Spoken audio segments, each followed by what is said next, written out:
Hello मेरे प्यारे बच्चों, कैसे हैं आप लोग। आशा करते हैं आप लोग बहुत अच्छे होंगे। आप लोगों की पढ़ाई अच्छे तरीके से चल रही होगी। तो बाबू, आज हम लोग लेके आए हैं बायोलॉजी का ह्यूमन हेल्थ एंड डिजीज, जो चैप्टर चल रहा था उसका ये नेक्स्ट लेक्चर है। आज हम लोग एक्चुअली में देखेंगे कि डिजीज जो है, जो हम पिछले क्लास में पढ़ चुके थे कि डिजीज होता कैसे है और डिजीज के कॉज क्या है, बैक्टीरियल डिजीज क्या होता है, वायरल डिजीज क्या होता है, हम लोगों ने देखा था। उसी प्रकार से हम आज के क्लास को कंटिन्यू करेंगे। आज हम लोगों को देखना है फिलेरियासिस, ये एक्चुअली कौन सा डिजीज है और एक्चुअली में इसका वेक्टर क्या है, मोड ऑफ ट्रांसमिशन क्या होता है। उसके बाद आज के टॉपिक में हम लोग इम्यूनिटी के बारे में पढ़ेंगे कि एक्चुअली में इम्यून सिस्टम क्या होता है, जो कह रहा है कि इम्यूनिटी किसी का हायर साइड होता है, उसको डिजीज होने की प्रोबेबिलिटी बहुत कम है। तो आज हम इम्यूनिटी के बारे में समझेंगे कि कितने प्रकार के इम्यूनिटी होते हैं। तो बच्चों, जिसने भी प्रीवियस लेक्चर को रिवाइज नहीं किया है या उनका प्रीवियस लेक्चर छूट गया है, रिक्वेस्ट है उन लोगों से कि आप लोग प्रीवियस लेक्चर को देख करके ही आएंगे, तभी मजा आएगा इस लेक्चर में। चलिए, आज हमारा है part 2 human health and disease का। पार्ट 1 में क्या देखे थे, सबसे पहले देखो हम लोग, बाबू हम लोग हेल्थ के बारे में पढ़े थे ना। क्या पढ़े थे हम लोग एक्चुअली देखे थे हेल्थ के बारे में कि हेल्थ क्या होता है। इसके बाद डिजीज के बारे में पढ़े थे कि डिजीज क्या होता है, डिजीज का मतलब क्या होता है। फिर से आप लोगों को हम बता देते हैं कि हेल्थ का मतलब क्या है। देखो, हिप्पोक्रेट्स के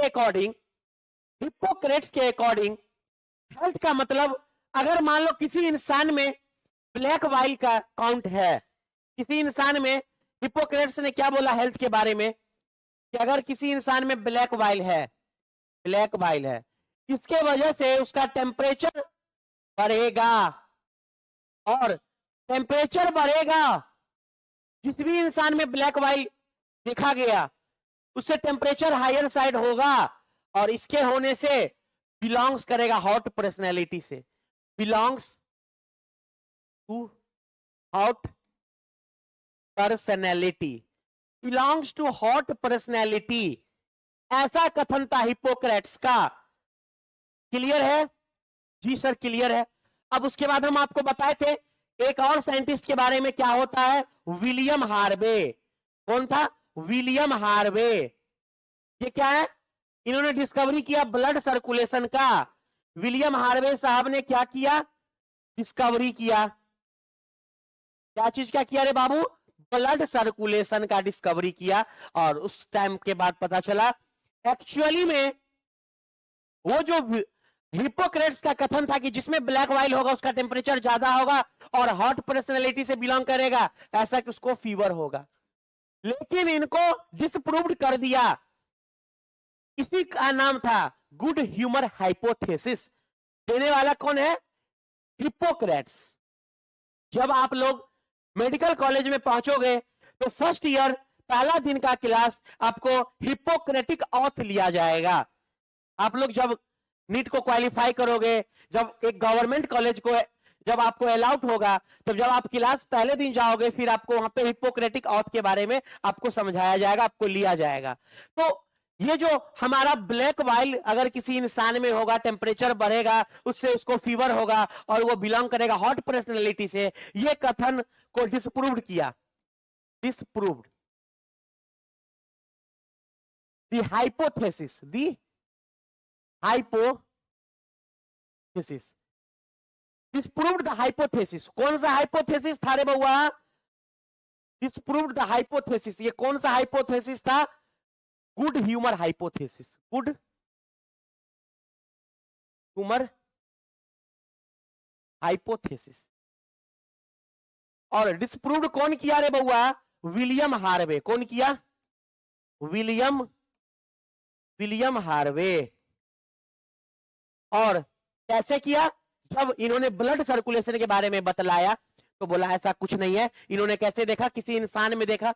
इन्होंने क्या देखा, कोई एक पर्सन है, कोई एक नॉर्मल पर्सन है, इस पर्सन में अंदर इसमें ब्लैक वाइल भी पाया गया, ब्लैक वाइल था। और इन्होंने देखा पर्सन ब्लैक वाइट था और ये नॉर्मल था पर्सन, मतलब इसको फीवर वीवर नहीं था, ब्लैक वाइट था फिर भी इसको फीवर नहीं था, इसको बउआ फीवर नहीं था। तो ऐसे करके इन्होंने डिस्प्रूव कर दिया हिप्पोक्रेट्स का गुड ह्यूमर हाइपोथेसिस। एक सिर्फ हिप्पोक्रेट्स नहीं थे, इंडियन आयुर्वेदा सिस्टम साथ में मिलकर के काम किया था और विलियम हार्वे साहब ने उसको डिस्प्रूव कर दिया। आपके एनसीईआरटी में दिया हुआ है इसलिए हमने बताया है। चलिए अब आगे हमारा क्या टॉपिक खत्म किए, डिजीज के बारे में। तो वो डिजीज क्या होता है, जब हमारा नॉर्मल फंक्शन अगर बिगड़ जाए, एक से ज्यादा ऑर्गन अगर इफेक्ट कर जाए, बहुत सारा साइन और सिम्टम दिखने को मिले, ऐसे कंडीशन का नाम होता है डिजीज। क्या होता है, डिजीज होता है। हमने साइन और सिम्टम के बारे में बताया था कि जो मेरे को फील होगा उसको सिम्टम बोलेंगे और जो डॉक्टर देखेंगे, जो डॉक्टर कहेंगे उसको साइन कहेंगे। क्या कहेंगे बाबू, साइन। तो हमारे लिए सिम्टम और डॉक्टर के लिए साइन। चलिए तो साइन और सिम्टम समझ गए, डिजीज का मतलब समझ गए। अब हम लोग नेक्स्ट क्लास, पिछले क्लास में, प्रीवियस क्लास में हम लोग देखे थे कि डिजीज कितने प्रकार के होते हैं। चलिए देखिए डिजीज का टाइप्स। तो बाबू डिजीज जो है दो प्रकार में बांटे गए हैं। कितने प्रकार में बांटे गए, दो प्रकार में बांटे गए हैं। एक डिजीज होता है कॉन्जेनाइटल। क्या होता है, कॉन्जेनाइटल। एक डिजीज क्या होता है, कॉन्जेनाइटल, कॉन्जेनाइटल। और दूसरा डिजीज होता है एक्वायर्ड। क्या होता है, एक्वायर्ड। तो ये दो तरह का डिजीज होता है। कॉन्जेनाइटल का मतलब बोल सकते हो जेनेटिक डिसऑर्डर। कॉन्जेनाइटल का मतलब क्या होगा, कॉन्जेनाइटल का मतलब क्या होगा, जेनेटिक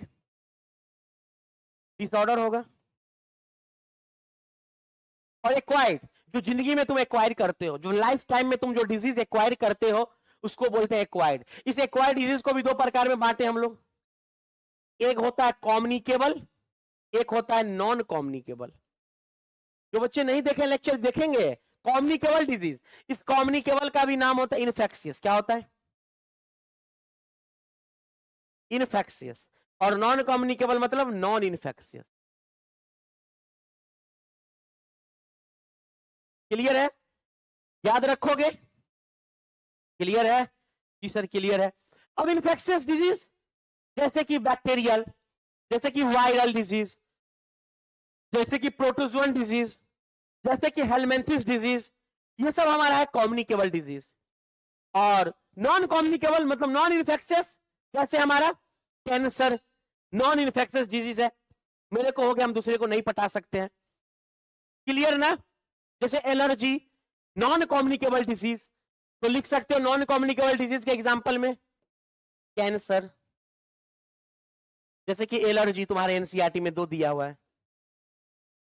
क्लियर है। और इन्फेक्शियस डिजीज आप कर सकते हो, अगर मान लो एक हम ऐसा इन्फेक्शियस डिजीज लेते हैं जिससे मौत होता है, डेडली, मतलब कि बहुत सारे इंसान मारे जाते हैं, उसका एग्जांपल हम बस एक लिखते हैं, एड्स। क्या लिखते हैं, एड्स। और एक नॉन इन्फेक्शियस डिजीज जो कि डेडली डिजीज है, जिससे इंसान का मौत तय ही तय है, वो होता है कैंसर। क्या होता है, कैंसर। क्लियर ना। तो याद रखना इन्फेक्शियस डिजीज तुम्हारे एनसीईआरटी के अकॉर्डिंग क्या है, एड्स, जो कि फैटल होता है, मौत की घाट उतार देता है। चलिए सर, हम लोग डिस्कस करेंगे रिप्रोडक्टिव हेल्थ वाला जो चैप्टर हमारा है, उसमें डिटेल में हम लोग देखेंगे एड्स और कैंसर के बारे में, ठीक है ना। क्योंकि इस चैप्टर में देखो बाबू, सबसे पहली बात, ये जो चैप्टर है ना, ये एक्चुअली में कोर कंसेप्ट होता है डिजीज के बारे में। एक्चुअली में डिजीज होता कैसे है और हमारे बॉडी का इम्यून सिस्टम किसके लिए रिस्पॉन्सिबल होता है। तो मेनली हम जानेंगे, ड्रग्स के बारे में जानेंगे कि ड्रग्स लेने से क्या होता है, एक्चुअली में ड्रग्स हमारे ब्रेन पे कहां एक्ट करता है, कौन कौन से ऐसे सब्सटेंस हैं जिससे ड्रग्स को बना सकते हैं, ठीक है ना। जी सर, तो ये चीज याद रखोगे ना, याद रखोगे ना, ठीक है। चलिए अब देखो, अब यहां देखो कम्युनिकेबल डिजीज। कम्युनिकेबल डिजीज मतलब क्या होता है बउआ रे, इन्फेक्शियस डिजीज होता है ना। जैसे एग्जांपल में बैक्टीरियल डिजीज, बैक्टीरिया में क्या है, टाइफाइड। क्या है, टाइफाइड। कभी देखे हो कि टाइफाइड किसी को हो गया, टाइफाइड कैसे होता है रे, टाइफाइड कैसे होता है, छींक देंगे तो टाइफाइड हो जाएगा, नहीं। कंटामिनेटेड फूड एंड वाटर से। पानी पी लेते हैं, किसी इंसान का पानी। आपको एक केस बताया था पिछले क्लास में, टाइफाइड मैरी के बारे में, मैरी मेलॉन के बारे में। सी वाज अ कुक, वो क्या थी, पेशे से कुक थी। ये हम बताए थे ना कि घर घर जाकर के टाइफाइड फैला रही थी ना। वो कैसे, कंटामिनेटेड फूड एंड वाटर, बाया contaminated food and water. Clear ना, छींकने से नहीं होता, ये ड्रॉपलेट इंफेक्शन नहीं होता है टाइफाइड। उसके बाद हम लोग बैक्टीरियल डिजीज में, जैसे कि हम लोग निमोनिया क्या होता बाबू, हमने पढ़ा था ना, छींकने की वजह से ड्रॉपलेट इन्फेक्शन है ना निमोनिया बाबू। जी सर, ड्रॉपलेट इन्फेक्शन कैसे, ये कहां पे, मतलब आपको अगर बोले कि कौन से ऑर्गन को इफेक्ट करता है निमोनिया, बहुत बच्चा कंफ्यूज होता है निमोनिया और कॉमन कोल्ड में। निमोनिया हमारे लंग्स को इफेक्ट करता है, लोअर रिस्पिरेटरी ट्रैक्ट को इफेक्ट करता है। लेकिन कॉमन कोल्ड अपर रिस्पिरेटरी ट्रैक्ट, नोजल ट्रैक्ट से हमारा लंग्स में कोई इसका योगदान नहीं है। कॉमन कोल्ड में लंग्स का कोई योगदान नहीं होता है, ठीक है ना। उसके बाद हमारा डायसेंट्री डिस्कस नहीं किया हुआ हमारे एनसीईआरटी में, मेरे को डिस्कस नहीं करना है। प्लेग क्लियर है, ब्लैक डेथ जिसको बोलते हैं। उसके बाद डिप्थेरिया, तो ये बस नाम जान लो कि एक्चुअली में ये बैक्टीरियल डिजीज है, डिस्कस नहीं करना। डिस्कस क्या करना है, टाइफाइड के बारे में, डिस्कस क्या करना है, निमोनिया के बारे में। तो ही ऐसा डिजीज डिस्कस करना है, और हमने डिस्कस करवा दिया है। क्लियर है, आगे बढ़िए। वायरल डिजीज वायरस से फैलता है, और आपको पता है कि वायरस इकलौता ऐसा जीव है जो लिविंग भी और नॉन लिविंग भी है। इस वजह से इसका जो इन्फेक्शन होता है बहुत खतरनाक होता है, बहुत ही खतरनाक होता है। जैसे एड्स का नाम सुने होगा आप लोग, एड्स एक एचआईवी वायरस से फैलता है। सिंगल स्टैंडर्ड आरएनए होता है उसमें, सिंगल स्टैंडर्ड आरएनए। जब आपको हम एड्स के बारे में डिटेल पढ़ाएंगे तो उसमें पता चलेगा कि एक्चुअली में एचआईवी वायरस से फैलता है। उसके अंदर क्या होता है, उसका जो जेनेटिक मटेरियल होता है वो होता है सिंगल स्टैंडर्ड आरएनए। क्लियर ना।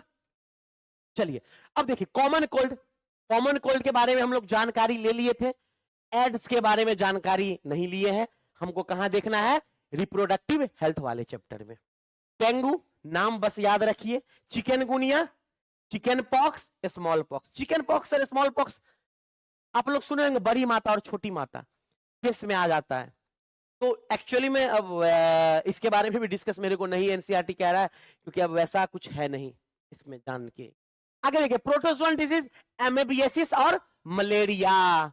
अमेबियासिस और मलेरिया के बारे में हम लोग पढ़े थे ना, डिस्कस किए थे ना बाबू। हमको बताओगे तुम कि मलेरिया का पॉजिटिव एजेंट कौन होता है, मलेरिया का पॉजिटिव एजेंट कौन होता है, बताओगे कि नहीं बताओगे। हाँ तो बताओगे, मलेरिया एक्चुअली में इसका पॉजिटिव एजेंट कौन है, कौन था, फीमेल एनाफिलिस मॉस्क्यूटो। कौन था बाबू, फीमेल एनाफिलिस मॉस्क्यूटो था ना। हाँ चलिए, अगला हमारा हेलमेंथिस डिजीज, एस्केरिसिस और फिलेरियोसिस। दो एग्जांपल है, एस्केरिसिस और फिलेरियोसिस। तो एस्केरिसिस तक हम देख लिए थे। आज का जो हमारा लेक्चर होगा वो फिलेरियोसिस पे, किस पे होगा, फिलेरियोसिस पे। अगला है फंगल डिजीज, रिंगवर्म। सब लोग परेशान हो गए इससे, साग खाद खुजली से। तो एक्चुअली में कौन सा डिजीज है, फंगल डिजीज। कौन सा डिजीज है, फंगल डिजीज। तो फंगल डिजीज भी हम लोग डिस्कस करेंगे। फंगस में 3 स्पेसीज के बारे में एनसीईआरटी ने बतलाया है जी, हम डिस्कस करेंगे, ठीक है। तो ये हमारा, आप लोग स्क्रीनशॉट ले सकते हो इसका, बहुत बेहतरीन। ये सब हमारा डिजीज है जो कि मेरे को पढ़ना है, नीट के सिलेबस में है। हमको ज्यादा जानना है, टाइफाइड के बारे में डिस्कस करना है। टाइफाइड मेरे को बताओगे पैथोजन कौन है, सैल्मोनेला टाइफी। कौन है रे बाबू, सैल्मोनेला टाइफी। चलिए, उसके बाद निमोनिया के बारे में जानना है। उसके बाद कॉमन कोल्ड के बारे में जानना है। एड्स के बारे में तो हम लोग रिप्रोडक्टिव हेल्थ वाले चैप्टर में जानेंगे, लेकिन जानना है। बाकी के बारे में नाम बस याद रखना है, इसके बाद एमेबियासिस, मलेरिया, दोनों के बारे में जानना है। एस्केरिसिस, फिलेरियोसिस, दोनों के बारे में जानना है। और रिंगवर्म। तो ये सब हम आपको इसलिए बतला रहे हैं कि एनसीईआरटी ने लिखा हुआ है बस। तो कहीं ना कहीं अगर एग्जाम में आ गया, बोलेगा बता चिकनगुनिया कौन सा डिजीज है, बैक्टीरिया, वायरल, प्रोटोजोआ, अगर आपको पता ही नहीं होगा तो फिर कैसे बताओगे। चलिए अब आगे देख चलते हैं। अब देखो, डिजीज को 2 भाग में बांटा है, एक है कॉन्जेनाइटल, एक है एक्वायर्ड। एक है कॉन्जेनाइटल मतलब एग्जाम्पल जैसे कि आप लोग देखे होंगे बचपन में, जैसे हीमोफीलिया पेरेंट्स से बच्चे में आता है हीमोफीलिया। देखो, इसका अगर तुमको पूछेगा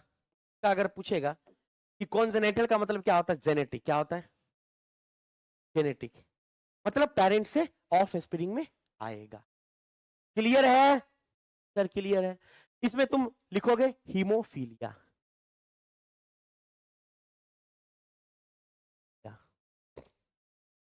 क्लियर है ना।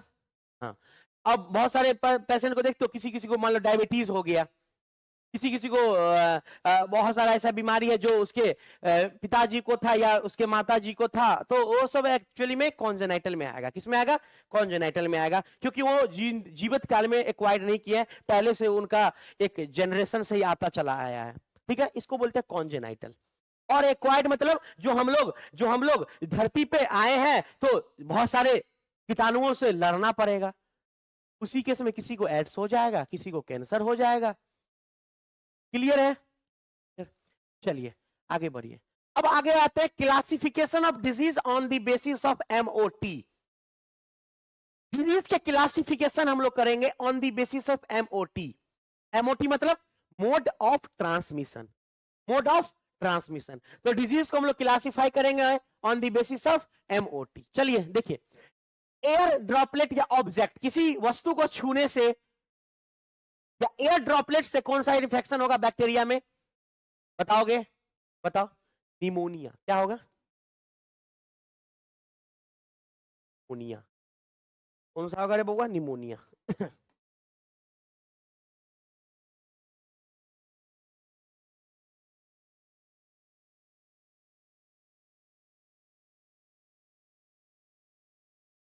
क्लियर है, होगा ना। अब वायरल में लिख सकते हो कॉमन कोल्ड, क्या लिख सकते हो, कॉमन कोल्ड। क्लियर है, बाकी प्रोटोजुअन नहीं होगा और हेलमेंथिस नहीं। आगे डायरेक्ट कांटेक्ट। डायरेक्ट कांटेक्ट से कौन होगा, तो बैक्टीरिया में कुछ होगा ऐसा क्या डायरेक्ट कांटेक्ट से, नहीं सर, एनसीईआरटी में नहीं है। हो सकता है, हमने कह रहा है हम बेस किसको बनाए, एनसीईआरटी को बनाए। अगर आप यहां पे लिख सकते हो डायरेक्ट कांटेक्ट टेटनस भी लिख सकते हो। बैक्टीरियल डिजीज है, लेकिन मेरे को नहीं जानना है कि बैक्टीरियल डिजीज एनसीईआरटी ने नहीं चर्चा किया है। चलिए, वायरस में डायरेक्ट कांटेक्ट में होगा क्या कोई, प्रोटोजुआ और हेलमेंथिस डिजीज। तो ये चीज आप एक बार जैसे कि मान लो इंसेक्ट वेक्टर, इंसेक्ट वेक्टर में क्या बोले थे हम, फीमेल एनाफिलिस मॉस्किटो बोले थे ना, मलेरिया कॉज करता है ना, करता है कि नहीं करता है। तो ये चीज आपको पूरा का पूरा HW है भर के रखोगे। ठीक है, इस सबको भर के रखोगे कि एक्चुअली में कौन सा किससे फैलता है। मोड ऑफ ट्रांसमिशन, किसी को छींकने से, किसी वस्तु को कंटामिनेटेड पानी पी लेने से, किसी के टॉवेल का यूज कर लेने से, तो इस कौन सा डिजीज कैसे कैसे फैलेगा। चलिए आगे बढ़िए। अब आते हैं हम लोग आज के टॉपिक पे। अभी तक हम लोग प्रीवियस टॉपिक्स को समझ चुके हैं कि हमने क्या क्या पढ़ा है। आइए देखिए, ये हमारा बेस मॉडल है, ये हमारा क्या है बाबू, बेस मॉडल है। हमने कॉमन डिजीज ऑफ ह्यूमंस लगभग खत्म कर लिया है, कुछ बाकी है वो हो जाएगा। इसके बाद आज का टॉपिक हमारा इम्यूनिटी के बेस पे। आज के टॉपिक में हम लोग इम्यूनिटी पढ़ेंगे। देख रहे एड्स और कैंसर के बारे में भी है, इसी चैप्टर में भी है, तो उसके बारे में हम डिटेल पढ़ेंगे नेक्स्ट लेक्चर में। आज का हमारा लेक्चर बेस होगा, आज के लेक्चर का बेसिक क्या होगा, इम्यूनिटी। क्या होगा, इम्यूनिटी। तो सबसे पहले हम लोग देखते थे कि कौन सा डिजीज बच चुका है, उसको हम लोग कवर करेंगे। चलिए आइए, ये देखो हाथी पांव, कहीं ना कहीं आपको देखने को मिला होगा ये डिजीज कि क्या होता है, पैर फूल जाता है, जेनाइटल ऑर्गन फूल जाते हैं। तो ऐसे डिजीज देखने को मिलता है आपको। ये जो हमारा लिम्फेटिक वेसल्स होते हैं ब्लॉक हो जाता है, तो जो लिम्फ हमारा है, जो टिश्यू फ्लूइड हमारा है, वो मूवमेंट नहीं हो पाता उसका, तो ये लिम्फेटिक ऑर्गन को ये इफेक्ट करता है। ये कौन सा डिजीज है, फिलेरियासिस। कौन सा डिजीज है, अब देखिए, आइए एनसीईआरटी क्या लिखा है, वुचरेरिया। वुचरेरिया में अलग अलग स्पेसीज है, वुचरेरिया बैंकक्रॉफ्टी, वुचरेरिया मलई, the filarial worm cause a slowly developing chronic inflammation of the organ which is they live of many years, usually lymphatic vessels। क्या होता है ना, धीरे धीरे स्लोली इफेक्ट करता है, एक बार में जाम नहीं कर देता है, एकदम सालों लग जाता है। ये लिम्फेटिक वेसल्स को ब्लॉक करता है और धीरे धीरे दीमक की तरह खत्म कर देता है। तो ये चीज आपको देखने को मिलेगा पांव फूल जाता है। आगे बढ़िए, इसी बीमारी का नाम है एलिफेंटियासिस या फिलेरियासिस। एलिफेंटियासिस या फिलेरियासिस किससे होता है? वुचरेरिया से। किससे होता है? वुचरेरिया से। वुचरेरिया में अलग अलग स्पेसीज है ना, एक है बैंक्रॉफ्टी और एक है मलाई। चलिए आगे, जिसमें इफेक्ट होता है genital organ, also often affected the resulting the gross deformities, the pathogen are transmitted to the healthy person, bite of female mosquito. मेरे को नाम बताओ तो, कौन सा फीमेल मॉस्क्यूटो के काटने से यह बीमारी होता है? क्यूलिक्स। कौन होता है? क्यूलेक्स। क्यूलेक्स कौन से फीमेल मॉस्क्यूटो? देखो दिया नहीं हुआ एनसीईआरटी क्यूलेक्स के बारे में, लेकिन पूछेगा सवाल, फीमेल कौन सा मॉस्क्यूटो था जिससे एलिफेंटियासिस हुआ, और फीमेल कौन सा मॉस्क्यूटो था, मेरे को कमेंट करोगे, जिससे मलेरिया कॉज हुआ? फीमेल एनाफिलिस मॉस्क्यूटो और फीमेल क्यूलिक्स मॉस्क्यूटो। एक सवाल और है मेरे मन में, बताओ तो डेंगू जो है कौन से मॉस्क्यूटो से होता है? Aedes mosquito. कौन सा mosquito? Aedes, ADES, Aedes mosquito. इसके काटने से डेंगू, इसके काटने से मोटापा, पैर का, जेनिटल ऑर्गन का, क्यूलिक्स मॉस्क्यूटो, और मलेरिया फीमेल एनाफिलिस मॉस्क्यूटो। चलिए, तो बहुत बेहतरीन टॉपिक है। अब इसको हम लोग डिटेल में आपको अगर लिखना है तो, जैसे कि ये बीमारी का नाम क्या होता है, देखिए लिखा हुआ है एलिफेंटियासिस, या इसी को हम लोग बोलते हैं फिलेरियासिस। क्या बोलते हैं? फिलेरियासिस। फिलेरियासिस क्लियर है? बोलो। चलो अब एक बार बताओ, ये किसके काटने से होता है? Female mosquito. तो ऐसे लिख सकते हो, इसको ऐसे लिख सकते हो, इसको ऐसे लिख सकते हो।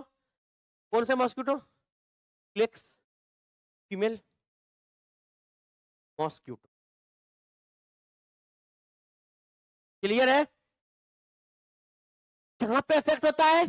या तो ये लोअर लिम्ब को इफेक्ट करता है, लोअर लिम्ब, या जेनाइटल, जेनाइटल ऑर्गन इफेक्ट करता है। अब क्या करता है ये? लिम्फेटिक सिस्टम को ब्लॉक कर देता है। क्या करता है? लिम्फेटिक सिस्टम को ब्लॉक कर देता है। कहीं लिखा हुआ है क्या? देखो एनसीईआरटी माता कहीं लिखी है क्या? कहां लिखा हुआ है? Lymphatic vessels of the lower limb और the disease is called genital organ को इफेक्ट करता है, और ये बहुत स्लोली स्लोली डेवलप करता है। लिख लो, स्लोली स्लोली क्रोनिक इन्फ्लामेशन है, इन्फ्लामेशन, फूल जाना, सूजन आ जाना। क्लियर है? चलिए अब हम लोग आगे बढ़ते हैं। आइए, दाग, खाज, खुजली, देखिए वो ये मॉइस्चर इन्वायरमेंट, मॉइस्चर जहां पे होगा वहां पे ही होगा, हीट एंड मॉइस्चर चाहिए। तो फंगल इन्फेक्शन के लिए क्या चाहिए बउआ? देखो इधर हम सबसे पहले देखेंगे फंगल इन्फेक्शन। आप पढ़ेंगे, क्या पढ़ेंगे? Fungal infection. इसके लिए कैसा इन्वायरमेंट चाहिए? इसके लिए चाहिए हमको heat and moisture, heat and moisture, नमी।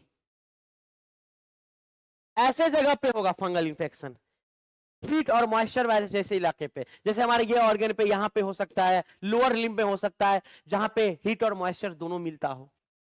आइए इधर एनसीईआरटी देख रहे हो, यहां पे दाग, खाज, खुजली यही होता है। एक रिंग तरह का गोला सर्कल बनाएगा, ये डायग्राम देख रहे हो। आगे बढ़िए, many fungi belong to genera माइकोस्पोरम।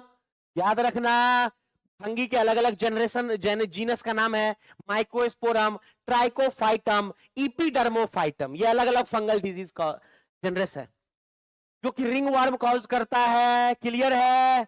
आगे बढ़िए, इसमें क्या होता है? ड्राई, सूखा पड़ जाता है, scaly lesions on various parts of the body such as skin, nail and scalp. और main symptom are the main symptom of the body. Dry scaly lesions हो जाता है, पपड़ीदार हो जाता है, देखो नोचते नोचते पपड़ी निकलने लगता है। आगे बढ़िए, इसको क्या चाहिए? हीट एंड मॉइस्चर चाहिए इसको ग्रो करने के लिए। इस फंगी के जनरेस को माइकोस्पोरम, ट्राइकोफाइटम और इपिडर्मोफाइटम ऐसे फंगी के जनरेशन है जो कि रिंगवर्म कॉज करता है, और इसको क्या चाहिए? हीट और मॉइस्चर चाहिए। क्लियर है? Ringworm are generally acquired from soil और by using towels, cloth. Simple बात है, किसी का टॉवेल यूज कर लिए, किसी का कपड़ा पहन लिए, किसी का साबुन लगा लिए, उससे हो सकता है, या मिट्टी से, सॉइल, याद रहेगा, ठीक है। चलिए आगे आइए, आगे आइए, आगे इसमें क्या लिखा हुआ है देखो, maintenance of personal and public hygiene. Personal और पब्लिक हाइजीन का मतलब खुद का मेंटेनेंस, जैसे कि मेरा अपना टॉवेल खुद का रहेगा, ना दूसरे को नहीं देंगे ताकि उसको बीमारी फैले, मेरा बीमारी दूसरे को ना फैले। अपना टॉवेल मेरा अपना रहेगा, मेरा साबुन अपना रहेगा, मेरा हर कुछ अपना रहेगा, हम अपना बोतल का यूज करेंगे, दूसरे को पानी नहीं पीने देंगे ताकि पब्लिक वो भी मेंटेन हो ना। पब्लिक हाइजीन का मतलब क्या होता है, खुद का तो रक्षा करेंगे ही और साथ साथ दूसरे को भी बचाएंगे, हमारे जो भी दोस्त हैं उनको भी बचाएंगे, बोलेंगे नहीं भाई इस बोतल मेरा है सिर्फ हम पिएंगे, ये मेरा टॉवेल है सिर्फ हम यूज करेंगे, तुम लोग मत यूज करना। तो पर्सनल और पब्लिक हाइजीन मेंटेन करना बहुत जरूरी है, is very important for prevention and control of many infectious disease. Infectious disease से लड़ना है तो एकमात्र इसका रामबाण इलाज है, पर्सनल और पब्लिक हाइजीन को मेंटेन रखो। चलिए आगे आइए, measured for personal hygiene includes, personal hygiene में क्या होता है, कीपिंग द बॉडी क्लीन, हमेशा नहाओ, डेली नहाओ, स्नान करना बहुत जरूरी है। आगे consumption of clean drinking water, साफ सुथरा पानी पियो, ये नहीं बहुत बच्चे क्या करते हैं, गए होटल में खाना खा लिया, इसी गिलास में वही पानी पी लेते हो, तो उससे क्या होगा ना बाबू, टाइफाइड बीमारी, बहुत मैक्सिमम बच्चे को टाइफाइड से जूझना पड़ता है। तो वैसा नहीं करना, क्लीन साफ पानी पीना है, आरओ का पानी पीनो या तुम चापाकल का पानी पियो, लेकिन साफ पीना है, ठीक है। चलिए भोजन को, सिंपल बात है, वेजिटेबल्स फ्रूट्स, और पब्लिक हाइजीन में क्या आता है, प्रॉपर डिस्पर्सल ऑफ वेस्ट, जो घर में वेस्टेज है उसको सही जगह यूज करेंगे, सोसाइटी में कहीं नहीं फेंक देंगे, उससे भी हमारा इन्फेक्शन फैल सकता है। एक्सक्रेटा मलमूत्र जो इंसान का होता है वो सही जगह पे अपने स्थान पे उसको, अब ये नहीं कि गांव घर वाली बात है, ठीक है। चलिए periodic cleaning and disinfection of water reservoir, मतलब disinfection of water reservoir pools and tanks, observing standard practice of hygienic in public catering. क्या कह रहा है, वाटर, अब सोसाइटी में कभी रहते होगे, उसमें क्या होता है कि एक बहुत सारा वाटर, सभी घर में नल से पानी जाता है, एक वाटर रिजर्वर होता है, जैसे घर पे भी मान लो कि टैंक लगा दिए हो, सिंटेक्स लगाए हो, उसमें का पानी, अब ये नहीं कि अब 10 दिन पुराना पानी कादो कजली सब लग रहा है एकदम, उसको मेंटेन रखना चाहिए, तुम्हारा ये फर्ज है। अगर किसी सोसाइटी में तुम रख रहे हो, अगर वहां सिंटेक्स लगा, सबके घर में पानी जाएगा, अगर उस सिंटेक्स में गंदा पानी होगा तो सबके घर में गंदा पानी जाएगा, तो वो चीज देखभाल करना किसका काम है, हमारा काम है। पब्लिक हाइजीन को मेंटेन करना है कि हमेशा साफ सफाई होना चाहिए उस पानी का। या तो मान लो कहीं बहुत सारे रेस्टोरेंट में भी स्विमिंग पूल का नया नया प्रचलित हुआ है, तो स्विमिंग पूल में क्या करता है, एक ही पानी में बार बार हर दिन हर आदमी जाएगा, तो क्या इन्फेक्शन फैलेगा ना, उस आदमी को बीमारी था वो पानी में लाके डाल देगा, नया आदमी आएगा उसी पानी में वो भी नहाएगा, उसको इन्फेक्शन फैल जाएगा। तो स्विमिंग पूल का पानी बदलना चाहिए रेगुलर इंटरवल पे, दिन में 2-3 बार बदल दो, बढ़िया है। अब यहाँ पे क्या होता है, दिन में तो छोड़ो, ये तो मतलब कितना दिन पे एक बार बदलाता है, तो ये ऐसे नहीं करना है, ठीक है ना, पब्लिक हाइजीन को मेंटेन रखना है। चलिए आगे आइए, these measures are particularly essential where their infectious agent are transmitted through food water such as typhoid, most common बीमारी है जो फैल सकता है। चलिए amoebiasis, ascariasis, in case of airborne disease such as pneumonia, air हवा से फैलने वाला बीमारी pneumonia, common cold, common cold क्या है, वायरल है, निमोनिया क्या है, बैक्टीरियल है, समझ रहे हो, तो कॉमन कोल्ड वायरल है, निमोनिया बैक्टीरियल है। निमोनिया कॉज करता है लोअर रिस्पिरेटरी ट्रैक को, कॉमन कोल्ड अटैक करता है अपर रिस्पिरेटरी ट्रैक को, क्लियर है। अब जुकाम हुआ, सर्दी हुआ, एलोपैथ में एक ही मेडिसिन खिला दो, जुकाम सर्दी सब खत्म। किसी को निमोनिया हुआ, सर्दी खांसी छींक सब होगा, उसको लगेगा स्टोन कोल्ड, एलोपैथ में मेडिसिन आता खिला दो, बात खत्म हो गया, उसका सर्दी खांसी जुकाम सब खत्म। एक्चुअली में तुमको डायग्नोसिस करोगे ना, या डॉक्टर खुद बनना, डॉक्टर से दिखाना, ये डिपेंड करता है, वो पता करेगा ना कि एक्चुअली में ये निमोनिया है या ये कॉमन कोल्ड है, तो उस अकॉर्डिंग ना मेडिसिन देना पड़ेगा उस आदमी को।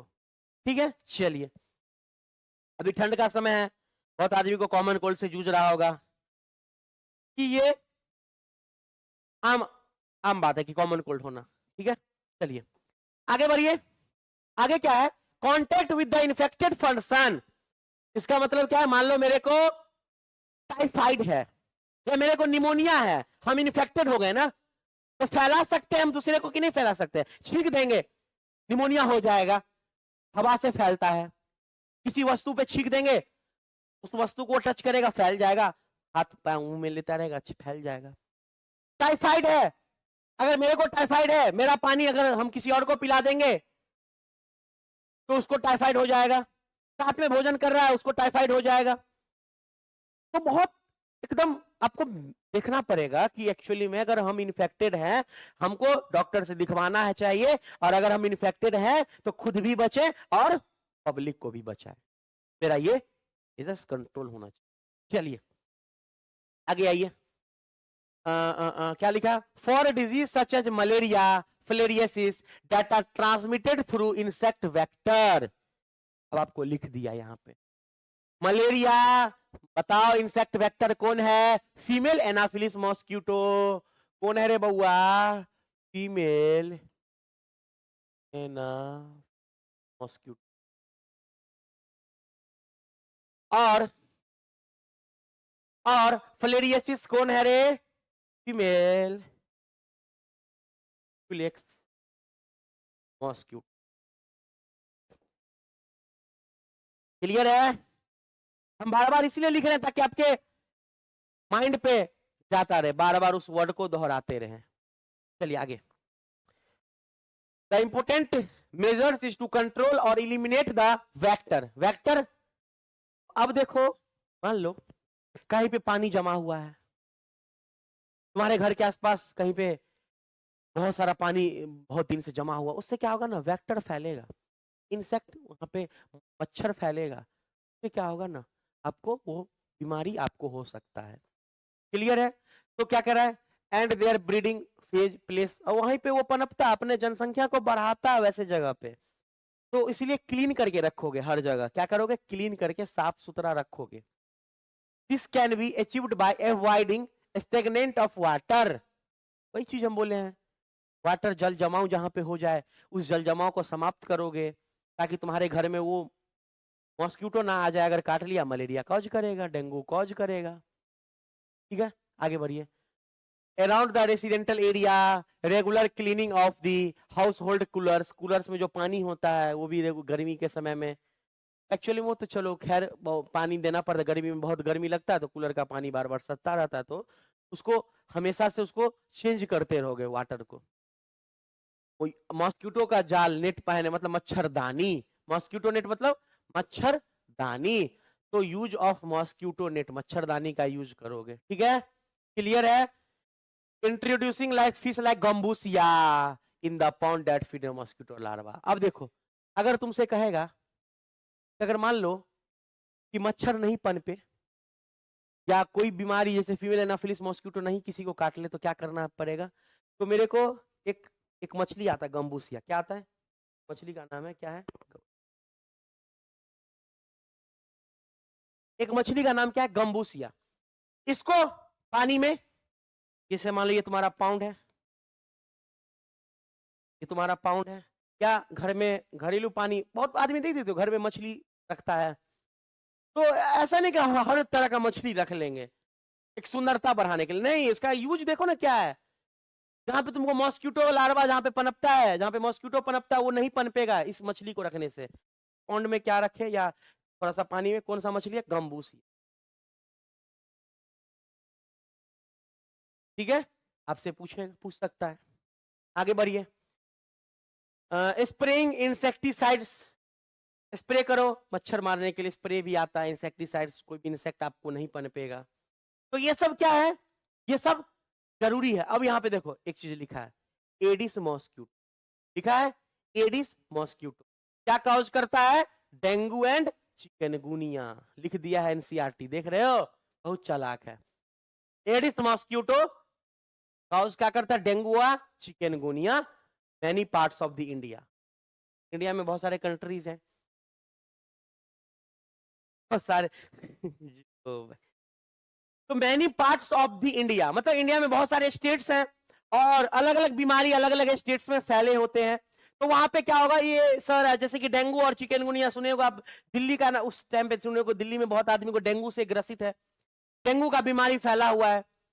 तो फैलता कैसे है उसको पता ही नहीं है, पता होगा तब तो वो चीज यूज करेगा। तो इसके लिए आप लोग हमेशा सचेत रहेंगे कि कोई भी बीमारी फैलता आप लोगों के वजह, अगर आपको सही गाइडेंस या प्रॉपर नॉलेज नहीं है तो ये बीमारी आप फैलाओगे। क्या करोगे बाबू, फैलाओगे। क्लियर है? चलिए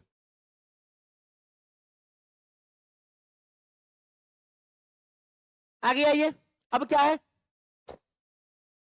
the advancement made in the biological science have armed us to effectively deal with infectious disease। अब क्या कर रहा है, nowadays हमारे पास वो सब हथियार हैं जिससे हम लोग लड़ सकते हैं इन्फेक्शियस डिजीज से। इसका मानना यह है कि अब हमारे पास वो सब हथियार हैं जिससे हम लोग इन्फेक्शियस डिजीज से लड़ सकते हैं। ठीक है, बायोलॉजिकल साइंस मेडिकल साइंस ने वो सब कुछ खोज लिया है कि हमको इन्फेक्शियस डिजीज से बच सकते। आगे, यूज ऑफ वैक्सीन, वैक्सीन का यूज, इम्यूनाइजेशन प्रोग्राम, ये सब हम डेवलप कर चुके हैं। To complete eradicated a deadly disease like smallpox, खत्म कर दिए हैं अपने कंट्री से। कैसे खत्म किए, उसके खिलाफ हमारा मेडिकल साइंस वैक्सीन तैयार किया।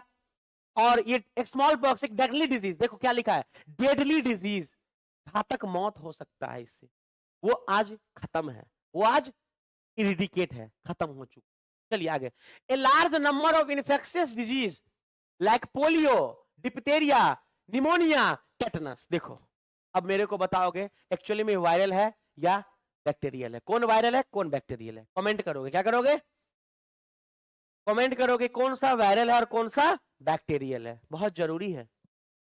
आगे आइए, बायोटेक्नोलॉजी, बायोटेक्नोलॉजी का मतलब समझ रहे हो, बायोटेक्नोलॉजी आपको चैप्टर पढ़ाएंगे हम।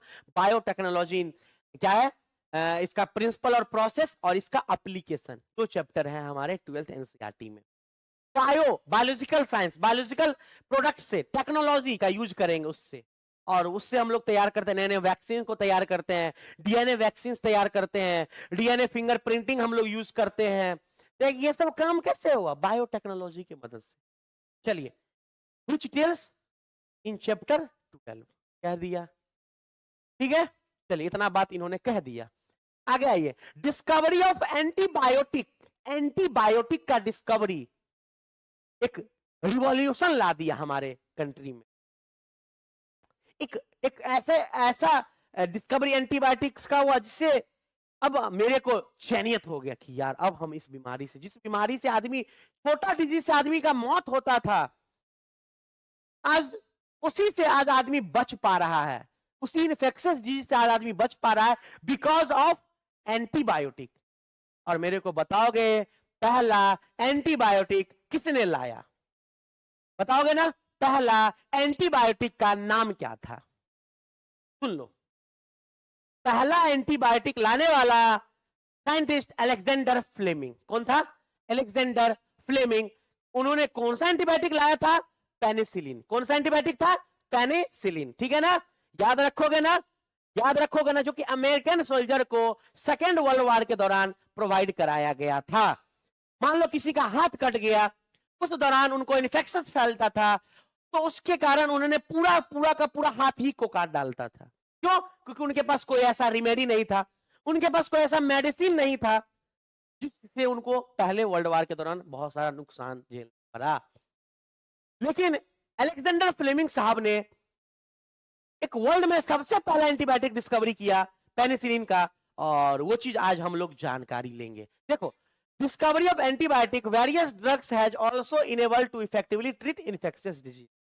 वो डिजीज जो पहले हुआ करता था, वो डिजीज जो पहले इन्फेक्शियस डिजीज हुआ करता था, उससे आदमी मर जाता था, लेकिन आज हम लोग उसको ट्रीट कर पा रहे हैं।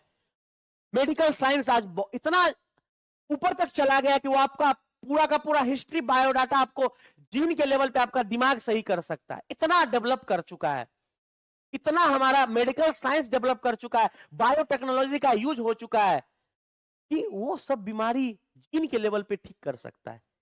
ठीक है ना? हमारे डीएनए, आपको डीएनए के बारे में जब आपको जेनेटिक्स हम लोग पढ़ाएंगे उसमें डीएनए के बारे में चर्चा करेंगे कि एक्चुअली डीएनए होता क्या है, जीन क्या होता है, वो सब हम देखेंगे, हमारे बॉडी में होते हैं। ठीक है ना? चलिए, तो ये चीज आपको समझ में आ गया होगा, क्लियर है? आगे आइए, अब आते हैं हमारा आज का टॉपिक, बहुत प्यारा टॉपिक, इम्यूनिटी। जब कोरोना का काल था, जब कोरोना वायरस अटैक किया था हमारे कंट्री को, उस दौरान आपको ये वर्ड सुनने को मिला होगा इम्यूनिटी का। बच्चे बच्चे को पता होगा इम्यूनिटी के बारे में, क्या होता है इम्यूनिटी। देखो इम्यूनिटी क्या होता है और उसको कैसे बढ़ा सकते हैं हमारे बॉडी में, उसको कैसे मजबूत कर सकते हैं। देखो कोई भी, मान लो कोई बच्चा जन्म लिया, कोई बच्चा का आज क्या हुआ, जन्म लिया, पार्चुरेशन हुआ, तो उस बच्चे को बहुत ज्यादा खतरा है किसी डिजीज होने से, बहुत ज्यादा खतरा है, क्योंकि वो दुनिया देख रहा है और डिजीज तुरंत अटैक करेगा, क्योंकि उसका इम्यून सिस्टम बहुत कमजोर होता है बच्चों, बहुत कमजोर होता है। तो यही इम्यून सिस्टम है ना जो कि हमारे डिजीज को पहचानता है। तो जन्म जो बच्चा लेता है उसको डिजीज होने का खतरा बहुत ज्यादा है, इन्फेक्शस, जैसे मान लो अभी हम झेल पा रहे हैं निमोनिया, कॉमन कोल्ड, कुछ भी झेल पा रहे हैं, वो बच्चा मर सकता है उस बीमारी से, क्योंकि उसके पास उतना शक्ति भी नहीं है कि उस बीमारी को वो झेल ले। इस बीमारी को तुम आसानी से, तुम कॉमन कोल्ड को आसानी से हरा देते हो, वो भी बच्चा नहीं हरा सकता है, उसका अभी जन्म हुआ है, उसका अभी इम्यून सिस्टम कमजोर है, तो डेवलप करने की जरूरत है। क्लियर है ना? तो आज हम लोग इम्यूनिटी के बारे में देखेंगे कि एक्चुअली में डिफिनीशन क्या होता है इम्यूनिटी का। देखो यहां पे क्या है, every day we are exposed to large number of infectious agent. प्रतिदिन, अभी हम जो बोल रहे हैं इस रूम में बहुत सारा ऐसे इन्फेक्शियस एजेंट होंगे जो मेरे को अटैक तो कर रहे हैं, लेकिन वो पावरफुल हमसे नहीं है, हमसे ज्यादा पावरफुल वो नहीं हो पा रहे हैं, इसलिए हम बच रहे हैं, हमारा इम्यून सिस्टम मजबूत है। चलिए देखिए, अब आइए, this is due to fact that body is able to defend it foreign agent. ये सब इसलिए हो पा रहा है, हम बच पा रहे हैं, क्योंकि जो बाहरी पार्टिकल्स है उससे बॉडी हमारा लड़ पा रहा है, जीत रहा है। This overall ability to host to fight disease causing organism is said to be immunity। वही पावर, वही शक्ति जो हमारा बॉडी के पास है, जो किसी फॉरेन एजेंट से, जो पैथोजन से लड़ पा रहा है, इसी को बोलते हैं इम्यूनिटी। क्या बोलते हैं? इम्यूनिटी। दो प्रकार का होता है, एक इन्नेट इम्यूनिटी और एक एक्वायर्ड इम्यूनिटी। दो प्रकार के इम्यूनिटी होते हैं। रक्षा कवच जिसको बोलते हैं, हमारे बॉडी का रक्षा कवच कौन है? इम्यूनिटी। कौन है? इम्यूनिटी। तो दो प्रकार के होते हैं, एक इन्नेट इम्यूनिटी और एक एक्वायर्ड इम्यूनिटी। हमें से पता चल रहा है ना, नाम से कुछ पता चल रहा है क्या? इन्नेट और एक्वायर्ड। एक्वायर्ड मतलब जो जीवन काल में जो हम लोग इम्यून सिस्टम को मजबूत कर पाते हैं, जो बाय बर्थ आया है वो है इन्नेट इम्यूनिटी। जो बाय बर्थ आया है, पेरेंट्स से ऑफ स्प्रिंग में आया है, वो है इन्नेट इम्यूनिटी। और जो उसके बाद जो हम अपने जीवन काल में अपने इम्यून सिस्टम को मजबूत करते, इम्यूनिटी प्रोवाइड करते हैं, वो हमारा एक्वायर्ड इम्यूनिटी। क्या है? एक्वायर्ड। चलिए देखिए लिखा हुआ है क्या है, देखिए इन्नेट के बारे में। Innate immunity is non specific type. क्या होता है? non-specific type of defense that is present at the time of birth। बच्चा जब जन्म लेता है तो उसके पास innate immunity होता है। और कैसा है ये? Non specific type. कैसा है? Non specific type. आगे बढ़िए। innate immunity consists of 4 barriers। innate immunity consists of 4 types of barriers। सबसे पहला फिजिकल बैरियर्स। सबसे पहला इन्नेट इम्यूनिटी में क्या आता है? Physical barrier. फिजिकल मतलब बाहरी तौर पे, क्या है हमारा? स्किन। क्या है हमारा? स्किन। क्योंकि फिजिकल बैरियर है, किसी इन्फेक्शन को घुसने से रोकेगा। तो सबसे पहला हमारा है skin of our body, the main barrier which prevent the entry of micro organism. और दूसरा mucus coating of the epithelium. Respiratory tract में होता है, जो गैस्ट्रो इंटेस्टाइनल ट्रैक और यूरोजेनेटल ट्रैक में क्या होता है, म्यूकस का लेयर होता है, म्यूकस का कोटिंग होता है, जिससे हमारे अंदर माइक्रो ऑर्गेनिज्म आने से भी डरेंगे। चलिए, जो क्या करता है, ट्रैप करता है माइक्रोब्स इंटरिंग आवर बॉडी, जो हमारे बॉडी में माइक्रोब्स आते हैं उसको ट्रैप करता है। जैसे पर हमारे मुंह में सलाइवा होते हैं, उसमें क्या होता है, एंटीबैक्टीरियल एंजाइम्स लाइसोसोम, क्या होता है, एंटीबैक्टीरियल एंजाइम लाइसोसोम होते हैं। तो बैक्टीरिया जाहिर सी बात है मुंह में जाएगा, मौत हो जाएगा उसका। चलिए, अगला है फिजियोलॉजिकल बैरियर। क्या होता है फिजियोलॉजिकल बैरियर, जैसे हमारे पेट, हमारा एस्टोमक में क्या होता है, HCl हाइड्रोक्लोरिक एसिड होता है, एसिडिक पीएच होता है। तो अगर मान लो बच के भी चला गया तो हमारे पेट में मौत है उसका, हमारे पेट में मौत का घात उतारा जाएगा। चलिए, तो फिजियोलॉजिकल बैरियर, आगे बढ़िए। सेलुलर बैरियर, सेलुलर बैरियर मतलब हमारे बॉडी में कुछ सेल्स होते हैं, हमारे ब्लड में सेल्स होते हैं, जिसका नाम है WBC। क्या नाम है, WBC, white blood cells, leucocytes. क्या बोलते हैं, ल्यूकोसाइट। जैसे पॉलीमॉर्फो न्यूक्लियर ल्यूकोसाइट, एग्जांपल दिया एक WBC क्या है, polymorpho nuclear leucocyte, PMNL, polymorpho nuclear leucocyte. ठीक है, चलिए आगे देखिए। और दूसरा एग्जांपल क्या है, मोनोसाइट एंड नेचुरल किलर, पहला PMNL, पॉलीमॉर्फो न्यूक्लियर ल्यूकोसाइट, ये सब WBC है। अगला मोनोसाइट और नेचुरल किलर। एक बात बताओ, हम आपको बॉडी फ्लूइड सर्कुलेशन पढ़ाए थे ना, क्या हम उसमें फॉर्म्ड एलिमेंट पढ़ाए थे, क्या हम उसमें WBC का चर्चा किए थे, 6000 से 8000 होता पर MMQ। तो उसमें हम बताए थे ना कि WBC दो प्रकार का होता है, एक ग्रेनुलोसाइट और एक ग्रेनुलोसाइट। ग्रेनुलोसाइट में क्या सब था, स्नोफिल, बैसोफिल, और एक ग्रेनुलोसाइट में मोनोसाइट और लिम्फोसाइट। ये मोनोसाइट क्या है, ए ग्रेनुलोसाइट। एंड नेचुरल किलर, जैसे कि टाइप ऑफ लिम्फोसाइट, ये क्या है नेचुरल किलर क्या है, एक तरह का लिम्फोसाइट। और दो लिम्फोसाइट होता है, एक होता है टी लिम्फोसाइट, एक होता है टी लिम्फोसाइट, ये WBC है। चलिए आगे बढ़िए। As well as macrophage in the tissue can phagocytic and destroy the microbes. Phagocytic मतलब पिघल जाना, क्लियर है। चलिए अगला है साइटोकाइन बैरियर। क्या है साइटोकाइन बैरियर, क्या होता है रे बउआ, ये कुछ देखो हमारे बॉडी में इंटरफेरॉन्स होते हैं। क्या होते हैं, कुछ इंटरफेरॉन्स होते हैं, कैसे रिलीज होते हैं। मान लो कोई हमारे बॉडी में कोई सेल था, वो इन्फेक्ट हो गया किसी वायरस से या किसी बैक्टीरिया से, तो वो कुछ एक केमिकल रिलीज करता है ताकि अगला सेल्स को ये इफेक्ट ना हो। तो हमारा इन्फेक्टेड सेल्स एक केमिकल रिलीज करता है, उसी केमिकल का नाम है इंटरफेरॉन्स, और वो जो नॉन इन्फेक्टेड सेल्स है उसको बचाता है। उसको क्या करता है बाबू, बचाने का काम करता है। चलिए देखिए, तो virus infected cell secretes a protein, उसी प्रोटीन का नाम है इंटरफेरॉन्स। क्या नाम है रे बउआ, interferons. Protect the non infected cells from infection, ताकि आगे इन्फेक्शन ना फैले।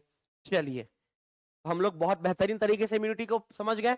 अब आइए एक्वायर्ड इम्यूनिटी, एक्वायर्ड कर रहे हैं जीवन काल में। जब बच्चा जन्म ले लिया, बच्चा का एज शुरू हो गया, वहां से लेकर के मौत तक वो जितना इम्यूनिटी सिस्टम अपना मजबूत किया है, जो भी एक्वायर किया है, उसको एक्वायर्ड में पढ़ेंगे। देखो एक्वायर्ड इम्यूनिटी क्या होता है, ये होता है पैथोजन स्पेसिफिक। क्या होता है, पैथोजन स्पेसिफिक। ये क्या होता है समझो, मान लो कि मेरा बॉडी है, मेरे अंदर ब्लड है, ब्लड में क्या होगा, आरबीसी क्या होगा, एंटीजन। ठीक है, डिसाइड करता है ब्लड ग्रुप को। अब मान लो कि कोई ए वाला बंदा आया हमारे बॉडी में गया, क्लियर ना। अब हमारे बॉडी को पता नहीं है कि एक्चुअली में ए वाला जो है नुकसान करेगा, वो आकर के आराम से बैठेगा, नुकसान कर बैठा ना। तो एक बात बताओ, हमारे बॉडी में इम्यून सिस्टम है, मजबूत तो नहीं होगा। उस टाइम क्या होगा, इसका रिस्पॉन्स बहुत स्लो होगा, क्योंकि पता तक नहीं है इसको कि ये जो ए वाला आदमी आया है ये खतरनाक है हमारे शरीर के लिए, नुकसान पहुंचा के चला गया। अब मान लो दोबारा अगर ये ए वाला आदमी हमारे बॉडी में आया, क्या ये बॉडी शांत बैठेगा, नहीं बैठेगा। अब इसके खिलाफ यहां पे एफआईआर दर्ज हो गया है, हमारे बॉडी में इसके खिलाफ एफआईआर दर्ज हो गया। अगर ये दोबारा आएगा, ऐसा झटका मिलेगा कि फिर आने का नाम नहीं लेगा। तो प्राइमरी रिस्पॉन्स बहुत स्लो होता है, सेकेंडरी रिस्पॉन्स बहुत फास्ट होता है। क्लियर है? तो याद रखना, एक्वायर्ड इम्यूनिटी क्या होता है बाबू? Antigen specific. क्या होता है? Antigen specific. क्लियर है? मेमोरी बेस्ड, मेमोरी रखता है। ए वाला आया है, इसको रखो दिमाग में, ये खतरनाक है, दोबारा आए इसको छोड़ना मत।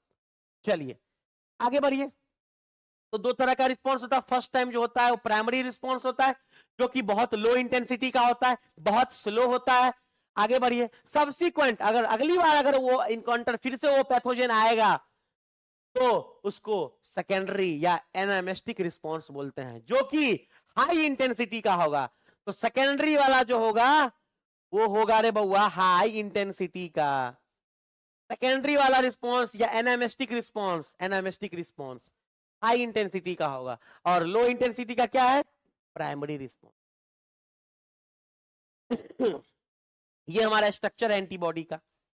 एंटीबॉडी का स्ट्रक्चर है हैवी चेन और लाइट चेन, हैवी चेन और लाइट चेन। क्लियर है? हैवी चेन कितना होता है? 2 हैवी चेन होता है।